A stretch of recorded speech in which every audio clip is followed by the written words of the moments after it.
Alright, Assalamualaikum guys. Okay, so video kali ni kita akan cerita pasal gum gasket. Okay, gum gasket pula.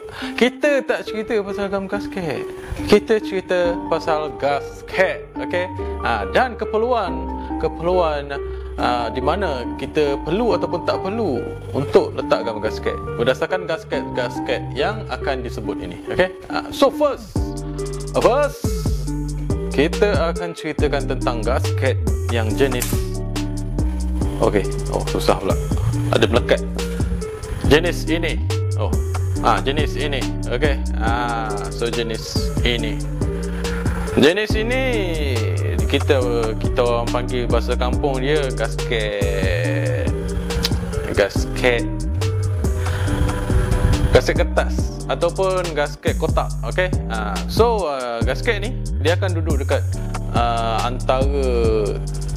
di antara benda, biasanya duduk dekat cover lah, cover dan dekat benda yang diduduk tu ada minyak hitam.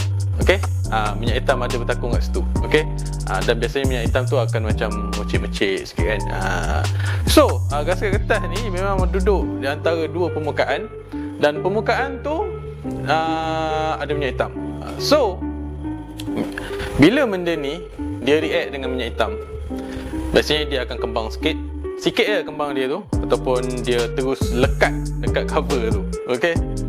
Kembang dan lekat. Tapi kalau macam ada kala tu dia tak lekat, tapi dia macam dia betul-betul tak bagi bocor lah. Ada lekat. So kadang-kadang kita buka cover magnet ni, gasket magnet. Kalau kita buka cover magnet tu, kita akan nampak ada yang lekat, ada yang tak lekat, ada yang memang keras, betul-betul keras punya. Macam-macam kita jumpa. Itu di antara possibility dia react dengan minyak hitam ataupun dengan suhu enjin. So tak perlu sangat nak letak gum gasket dekat gasket yang ni, sebab dia memang betul-betul dah betul-betul jaga dah. Lagipun dia duduk dekat tempat yang bukan pressure yang tinggi, bukan tekanan yang tinggi ataupun suhu yang tinggi sangat. So kita relax je, kita just letak benda ni dan kita letak cover tu, lepas tu kita ikat skru, tu je. Tak perlu nak overthinking sangat, benda tu akan bocor. Tak payah overthinking. Overthinking ni tak sihat sangat untuk kesihatan kita. Dan seterusnya ialah O-ring. O-ring. Ni O-ring. Kenapa dia panggil O-ring? Sebab bentuk dia bulat. O-ring. Ni ring tapi dia berbentuk bulat. Benda ni lah. Dia ada banyak lagi. O-ring, X-ring, W-ring, apa lagi aku nak reka, M, N, banyak lagi lah. So O-ring ni secara logiknya, kau tengok sendiri, benda ni pun perlukan gum gasket lagi ke? Sebab dia akan kalau kita O-ring yang baru, kalau kita letak dekat alur dia kan, korang akan nampak benda ni memang dia lebih sikit. So kalau korang ikat tu, memang korang ikat ketat tu baru dia macam ke dalam. Memang betul-betul ke dalam. So logik je, perlu ke letak gum gasket? Tapi ada orang letak. Kebanyakannya kalau ada motor-motor customer leaking apa semua kan, mesti dia letak gum gasket kat sini. So aku dapat sampai conclusion, gum gasket tu lagi mencepatkan proses nak leaking, lagi mencepatkan leaking dekat enjin. So tak perlu. Biarkan benda ni kering. Biarkan tak perlu letak. Tak perlu letak gum gasket. So next dia ialah gasket besi. Gasket besi. Betul ke? 100% ke besi ke aluminium? Tapi tak apalah, memang orang panggil gasket besi pun. So gasket besi ni dia macam, dia biasanya duduk dekat tempat yang pressure tinggi lah, biasanya duduk. Ni gasket head, okey. Dia duduk antara block dengan head, okey. Di mana di situ proses pembakaran bahan api terjadi, okey.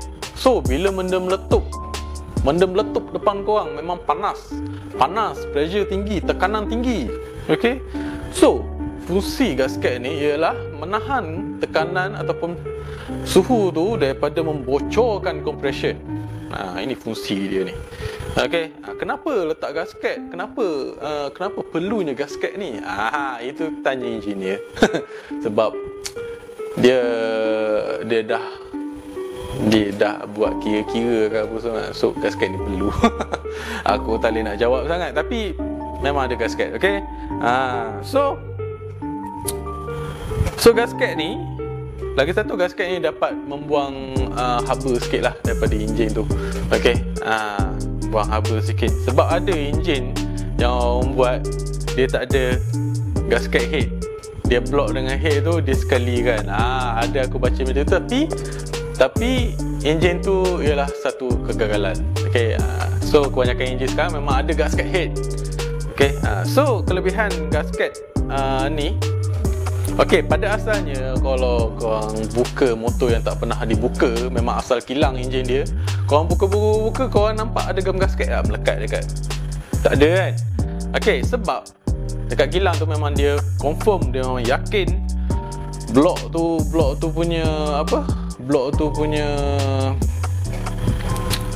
dia memang yakin permukaan blok tu rata, permukaan head tu rata, dan dia letak gasket ni pun cun-cun je. Lepas tu dia pun ikat. Dia tak letak gam gasket tu. Dia tak letak gam gasket pun. Sebab memang tak perlu letak gam gasket pun di mana tempat yang ada gasket. Okey. Gasket lah, gam gasket lah. Apa nak gabung-gabung ni? Macam tu lah cerita dia. Tapi kita sebagai pemain ni, kita nak bagi lagi keyakinan dekat diri kita. So kita letak gam gasket. Sebab kemungkinan untuk bocor tu ada, tapi tak tahulah besar ke kecil. Lagi-lagi barang racing lagi besar lah cerita dia, okey. Sebab benda barang aftermarket kan, bukan kilang Yamaha yang buat, bukan kilang Honda yang buat, kilang Espada. Okey, so kalau korang perasan dekat gasket ni dia ada alu-alu. Dia ada alu-alu, macam dia ada bengkok-bengkok macam ni kan. Okey, bengkok-bengkok ni lah yang akan berinteraksi sebagai spring. Dia macam dia akan kekalkan gasket ni punya keketatan. Dia nak bagi head dengan block tu ketat.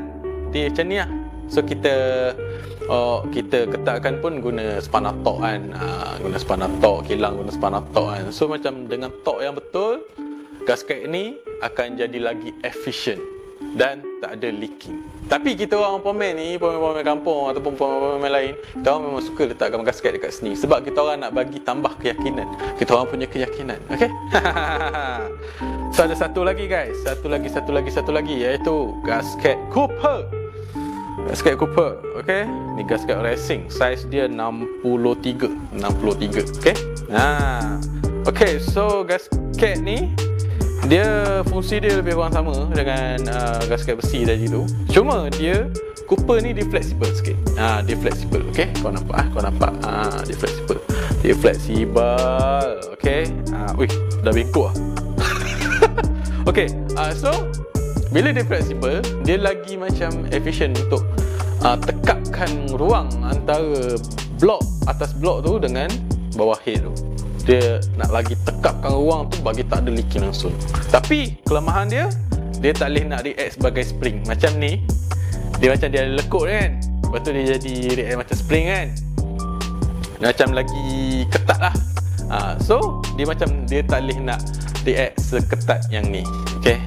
Dia punya lekuk-lekuk ni akan leper juga sebab dia fleksibel. Ya, betul. Okay. So untuk menjawab soalan dekat mana kita kena letak gam gasket, dekat mana kita tak perlu letak gam gasket, pada asalnya semua tempat yang ada gasket tak perlu letak gam gasket. Gam gasket perlu diletak dekat tempat yang tak ada gam gasket. Tapi permukaan bertemu permukaan yang tak ada gam gasket, kita letak gam gasket dekat sini, tepak, melekat coy. Okay. So antaranya rumah enjin LC, enjin tengah tu, dekat tengah-tengah tu mana ada gasket, mana ada gasket. So kita letak gam gasket kat situ, kita nak mencegah kebocoran. Okay, macam EFI ada, tak perlu letak gam gasket dah. Satu lagi, kalau kita tak yakin dengan gasket head ni, sila letak gam gasket. Tapi tak perlu banyak-banyak sangat. Okay, buat apa nak banyak-banyak sangat? Okay, buat apa? Kita letak sikit-sikit je. Kita letak bagi smooth. Kita sapu kan, sapu nama pun gam. Okay, sapu bagi cantik kan. Lepas tu kita tekuk lah head tu. Okay, itu je. Okay. So aku harap korang faham. Sama juga dengan yang lain ni. Kalau rasa macam tak yakin, kalau macam tengok permukaan antara blok dengan rumah enjin tu macam rabak sangat, letaklah gam gasket. Tapi kalau tengok permukaan tu macam okey, macam good-good je, tak payah letak. Okay. Sebab kalau letak, kadang-kadang bila kita letak tu ada kemungkinan untuk bocor juga. Okay. So sebaiknya tak payah letak, tak payah nak membazir gam gasket sangat. Lagipun kalau komen yang seterusnya buka, nampak macam bersepah sangat dengan gam gasket, tak nampak macam tersusun, tak nampak profesional. Okay. Satu hal pula komen tu nak memberus guna berus cooper, sebab nak bersihkan gam gasket, taik-taik gam gasket yang korang buat. Okay. So video aku rasa sampai sini je. So korang jangan lupa like, share, comment dan subscribe. Thank you for watching. Bye.